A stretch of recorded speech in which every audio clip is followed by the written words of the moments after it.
샬롬, 일용할 양식의 길만정 목사입니다. 오늘은 베드로후서 2장 11절에서 12절을 함께 나누는 시간을 갖도록 하겠습니다. 베드로후서 2장 11절입니다. 더 큰 힘과 능력을 가진 천사들이라도 주 앞에서 저희를 거스려 해방하는 송사를 하지 않으니라 라고 했습니다.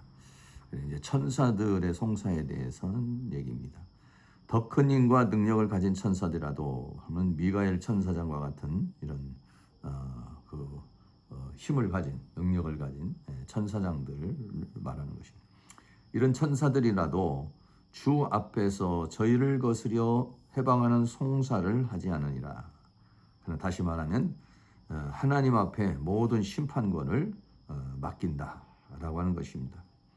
하나님은 만물의 통치자이시며 심판자이시다는 것입니다. 원수 갚는 것이 하나님께 있으니 모든 것을 하나님께 맡기고 진리의 길을 가면 된다라고 하는 것입니다. 그래서 천사들도 송사를 하지 않는다. 그리고 하나님께 맡긴다. 오직 하나님만이 심판자이시다. 왜냐하면 하나님만이 의로운 분이기 때문이다. 하는 것이다. 천사도 연약한 부분이 있다는 것이죠. 그러나 이 사람들은 거짓 선지자를 말하는 거죠.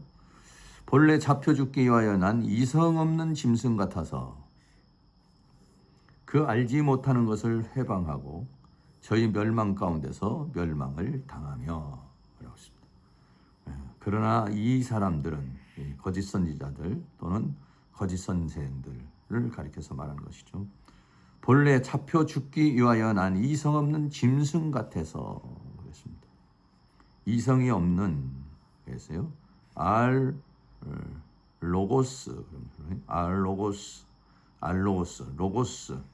로고스 부정 알파가 붙어서 로고스가 없는 이런 말이죠. 말씀이 없는 그래서 알파와 로고스에서 유래한 거죠. 이성이 없는 로고스 말씀이 없는 짐승, 조온, 동물을 가리켜서 말한 것이다. 그래서 조온이라는 말이 동물이라는 말인데 이성이 없는 그래서 그 본성이 말씀이 없는 진리를 받지 못하는 짐승 같은 자들이다 라고 그렇게 말하고 있습니다. 그래서 거짓 선지자들이나 거짓 선지자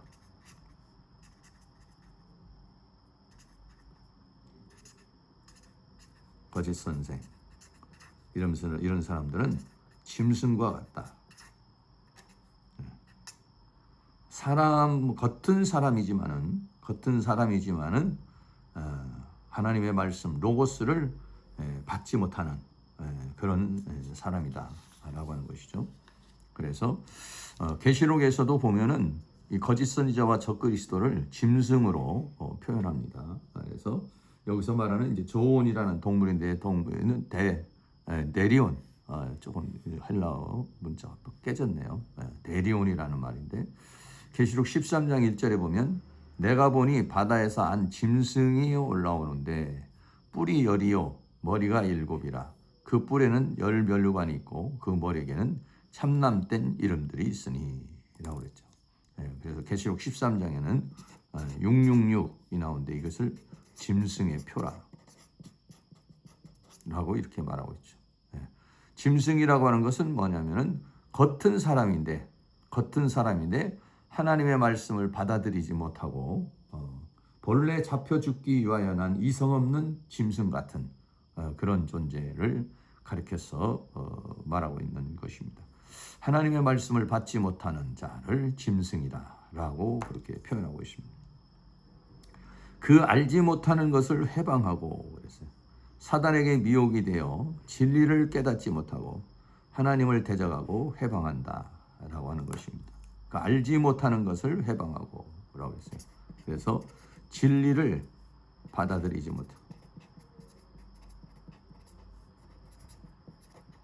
못하고 비진리로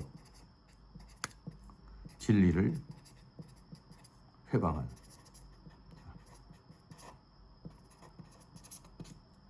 것이죠. 그래서 저희 멸망 가운데서 멸망을 당하며, 그래서 멸망 가운데서 멸망을 당한다. 그래서 이 멸망이라는 말이 푸도라라는 부패해지고요, 썩어지는 것, 더러워지는 것을 말해요. 멸망을 당한다. 푸데이로. 그래서 동사죠. 네. 푸데이로라는 멸하다, 더럽혀진다라고 그래서 그 부패한 가운데서, 썩어진 그 가운데서 결국은 멸망을 당한다라고 하는 것이죠. 네. 썩어짐 안에서 완전히 멸망을 당한다라고 하는 것입니다. 그래서 이 비진리는 인간을 어떻게 하냐? 부패하게 하는, 썩어지게 하고, 그리고 멸망에 이르게 한다는 것이죠. 멸망 가운데서, 그 부패한 가운데서 멸망을 당하게 되는 것이다 하는 것입니다. 유다서 1장 10절에 이 사람들은 무엇이든지 알지 못하는 것을 회방하는도다. 깨닫지를 못하는 거, 알지 못한다라고 하는 것은 깨닫지 못하는 것.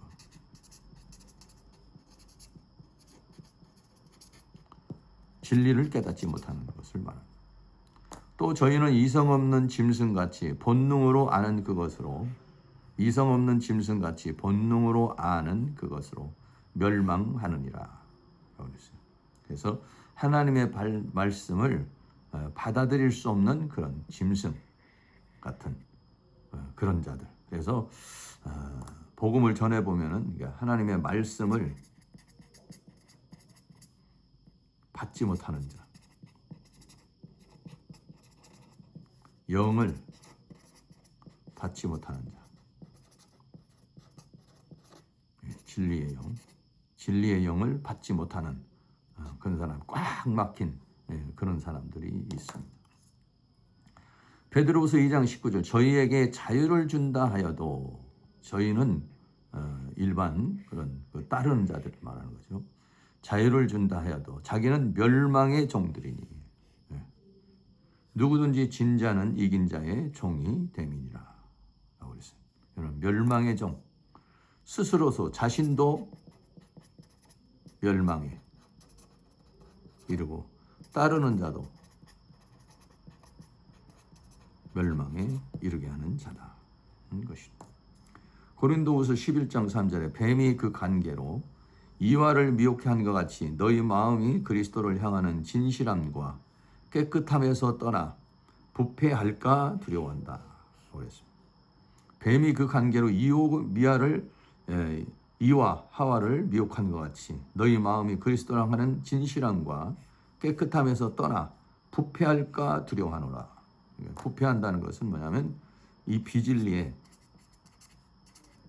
유혹을 당하는 것. 그러면은 더러워지는 거지. 더러워지는 것이 부패하는 것을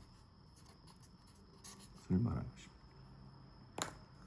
고린도전서 3장 17절, 누구든지 하나님의 성전을 더럽히면 하나님이 그 사람을 멸하시리라. 하나님의 성전은 거룩하니 너희도 거룩한. 우리가 하나님의 성전, 성전이라는 말은 말하면 거룩한 장소라고 하는 것이죠. 근데 이거를 더럽히면 무엇으로 더럽힙니까? 비진리로. 또 뭐냐면 사탄의 영으로. 또 뭘로? 죄악으로. 더럽히면 하나님께서 멸하신다. 이스라엘 백성들도 결국은 성전이 강도의 소굴이 돼서 결국은 멸망을 당하는 그런 상황에 이르게 된 것을 보게 되는 것이죠. 그래서 이 거짓 선지자들과 거짓 선지자를 따르는 사람들은 잡혀 죽기 위하여 난 이성 없는 짐승 같아서 그 알지 못하는 깨닫지 못하는 것을 그 진리를 해방하고 결국은 그 멸망 가운데서 그 더러워지고 부패한 가운데서 멸망에 이르게 된다 라고 하는 것을 말해주고 있는 것입니다. 거짓 선지자나 거짓 선지자를 따르는 자들은 원래 잡혀 죽기 위하여 태어난 짐승과 같은 자들로 이렇게 표현하고 있습니다. 그래서 성경은 계시록에서는 사탄에 속한 자들을 짐승으로 표현하고 있죠. 짐승은 뭡니까? 진리를 받지 못하는 자, 하나님의 말씀을 받지 못하는 자를 가리켜서 말하는 것인데 사탄에게 속한 자를 말하고 있습니다. 우리가 나가서 복음을 전하면 하나님의 말씀을 받지 못하고 진리의 영을 받지 못하는 사람들이 있지요. 그런 사람들은 바로 사탄에 속한 자라는 것을 말해주고 있습니다. 이런 사람들은 진리를 깨닫지 못하고 결국은 비진리로 진리를 회방을 하게 되는 것이죠. 그래서 우리는 이와 같이 비진리에 유혹당하지 않고 미혹당하지 않고 진리 가운데 거하는 그런 삶, 거짓 선지자와 거짓 선생을 우리가 잘 분별해서 늘 진리 가운데 살아가는 그런 은혜가 있기를 축복합니다. 감사합니다.